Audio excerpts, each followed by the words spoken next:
নিজের সবটুকু যার জন্য ত্যাগ করেছেন সেও কিন্তু একবার বলবে, কেন করেছিলে? আমি কি করতে বলেছি? সমস্ত সমস্যায় তার পাশে থাকার পরেও একদিন শুনতে হবে, আমার সমস্যা আমিই মিটিয়ে নিতে পারতাম, তুমি না থাকলেও চলতো। তার সমস্ত হারিয়ে যাওয়া সম্পর্ককে চেষ্টা করে তার কাছে ফিরিয়ে দেবার পরেও আচমকা সে বলবে, আপনি নাকি তাকে একা করে দিতে চান। একটা দিন নিজের মতো করে চাইলেও ব্যস্ততার অজুহাত এসে দাঁড়াবে প্রাচীরের মতো।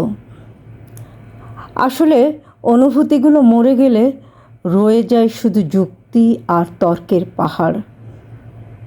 তখন কথার পিঠে কথা বসে, কে ভুল কে ঠিক তার লড়াই চলে, কারণ সেই বিশেষ অনুভূতিগুলো তখন মৃত। তাই যার জন্য সব কিছু ছাড়ছেন সেও একদিন বলবে, স্বার্থপর। সেটা বুঝে নিয়েই ত্যাগ করুন, কষ্ট কম পাবেন। কারণ আমরা মুখে যতই বলি এক্সপেকটেশন রাখি না, ভিতরে ভিতরে কিছু চাওয়া তো রয়েই যায়। একলা সন্ধে, নিশ্চিত বিকেল হয়তো তখনও চেয়ে যায় মনে মনে। আর আঘাতগুলো তখন আরও বেশি আঘাত হয়ে আসে, আর আমরা নতুন করে ভেঙে পড়ি।